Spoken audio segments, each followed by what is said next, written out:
Hi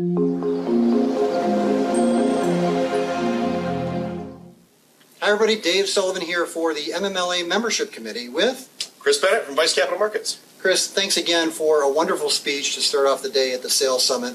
We had over 235 attendees, many booths that we were full as far as people who wanted to display and have a booth.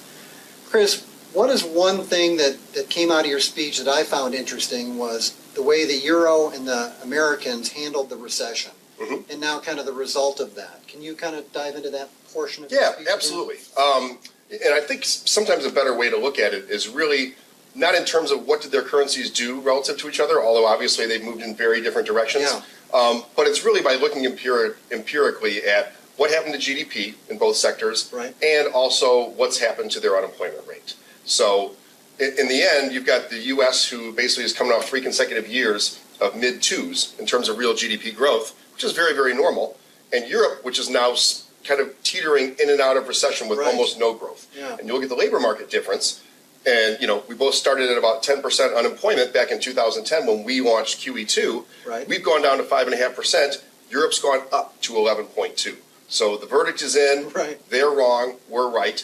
And now they realize that, and they're ready to, 4 years too late, but better late than never, to finally embark on very, very aggressive actions to raise those animal spirits and get people willing to do. It's not just that people don't want a risk-free asset. It's the guaranteed loser asset now is what they've created, and they want people to do anything except sit on their hands.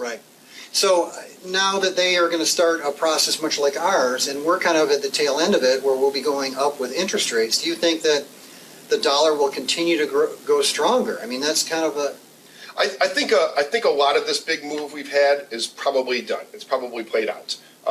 Because the market's not reacting to the ECB starting to do something or the Bank of Japan starting to do something. That reaction happens much earlier on. So when we see a 15 to 20% appreciation in the dollar relative to other currencies, it's because, it's certainly because we are stronger, they are deflating their currency. So that's why it's happening, but a lot of that move has already taken place. And it's also going to have the secondary effect. Because the dollar is stronger, it's going to be a real drag on our growth prospects over the next year or as long as it lasts until that stabilizes itself again. Well, and the thing about that is we're stronger pretty much against every other currency. So obviously that hurts exports. Yep, sure does. Absolutely. But that keeps inflation at bay.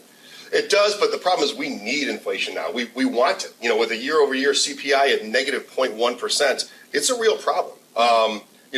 Down the road, 10 years from now, we may look back and say, the Fed waited too long and we ended up with inflation.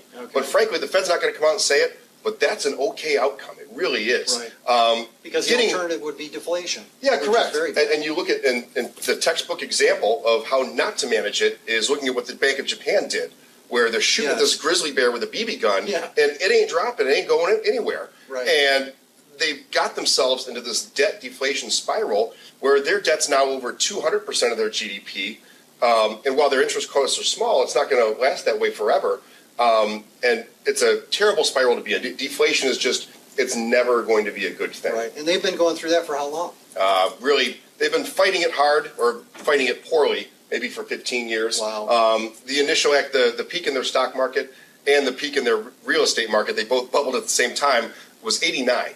So really, you're talking about 25 years ago. And they've kind of, they had a lost decade, then another lost decade. And, it used to be, when I was in school, we held up Japan as the example of the ideal economy to have.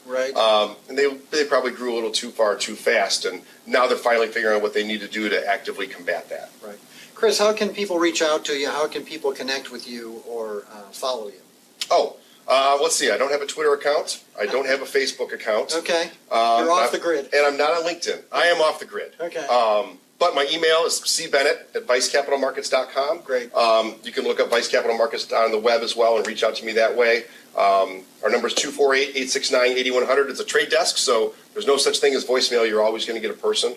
And really, I'm always available. So I love talking to different people about their perspectives and getting to kind of share a lot about what's going on in the world today, specifically mortgages. Well, great job again today. Thank you very much. Thank you so much, Dave. I appreciate it.